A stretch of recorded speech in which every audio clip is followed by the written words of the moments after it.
Once again, welcome back to the program. Today we'll be talking to Greg Toombs, who has a grievance against the government and especially the WCB. He claims that he has been not to listened by the government, and today we'll talk to him about what the issue is and what he demands from the government. Welcome to the program. Good day. Thank you for having me today. Thank you. So, Greg, what is the issue about which you are concerned, and why do you want the government to work on this? I would say my biggest concern is the fact that I had implants put in my neck in July of 2010, 9 years ago. I emailed them, I telephoned them, I even went in person, and every time I was turned away, and they told me there's nobody here who can give me the information I requested. Okay. Now, it's my God-given right to know what is put in my body. Absolutely. They still refuse to tell me. Now, it only led me down a path to think the absolute worst, which was assuming it was a company called Medtronics. But I mean, the fact that even if it isn't Medtronics, the fact that they failed to tell me for 9 years only drew me down a path of depression to think the absolute worst. Right. So, Greg, why was this implant done? What had happened? Well, prior to the surgery, I was obviously screwed up enough to have the surgery, but after the surgery, I went even worse. And it was so bad that I had suicidal thoughts and things like that. At one time, I was going to light myself on fire and go in front of the Parliament buildings, and I even told my doctor that.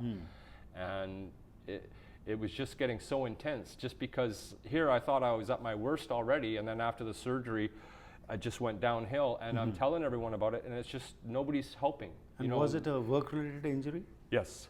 Okay. What were you doing? Was a countertop installer, and I installed quartz, and then later went on to do just laminate. Okay. But I was the head installer. I also did the plumbing. In fact, if I wasn't there, the boat didn't float. So I was an Iron Man, and I did not miss any work at all for 3 years. So you got injured during work?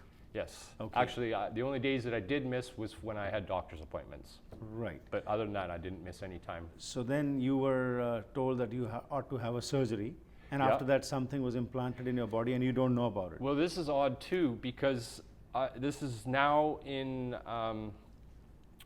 they put you through these occupational therapies, and it's there, they get these other people to make their diagnosis, and it was in there that I had to do all these, jumping through these hoops, and it was there that they found that I needed the surgery. Right. And so they give you the surgery. 6 months later, they send me back to another one, and I am so screwed up. I didn't sleep. I had 4 hours sleep in about 4 days. I had a mild car accident. I was just a complete mess. And so they told me to my face that this program isn't helping you, we're going to just let you go, sort of thing. And on paper, they said I refused to participate. Okay.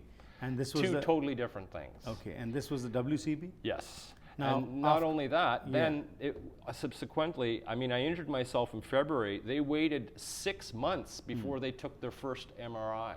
Okay. And it was actually a CT scan, and of which they hid that because that would show that there's more injury than they're claiming to. Right. So that information was not on file, is the actual term. If it's not in your file, it's not dealt with. So when I went to this occupational therapy, I have severe narrowing in L4 as well, which affects my ability to walk. And so when they sent me to this thing, they wanted me to do walks, and I asked them, do you have a wheelchair here that we could, get me back to the place if I can't make it back? Oh, no, we don't have anything like that. Well, how can you expect me to participate then? You're not even acknowledging the fact that I have a spinal injury. Right. They actually had on paper that I was able to go up and down stairs with 45 pounds without ever testing me. So now this case was taken up by the BC Human Rights Watch Society. You took this over to the minister also, and where do we stand today? What has come out of that? I first brought this up in legislature in Victoria, October 5th, 2017. They've been aware of it since then. Right. Nothing has happened. So I'm in worse state now than I was then. And at that time, I told them I faced an immediate housing crisis. I'm on which is called the A list for housing, the first to be prioritized for housing, and I've been on that list for over 2 years now. Did you get some compensation for all this? I get a pension, Right. which is an insult because I know of people that have far less injury than me that get more money than me. I get $461 a month for damages, permanent damages to my neck and to my spine. I can't work. I haven't been able to work since that day. In fact, I haven't been able to do anything I want 2 consecutive days in a row. So To now, this Greg, date. all this issue has been brought forward. Hasn't there been any talk on this with you, any negotiation by WCB or the government? Well, I've joined BC Human Rights in 2017. I now act as the Vice President of Operations, and it was our organization that assisted in bringing forth this WCB review process. Right. And they're now going province-wide.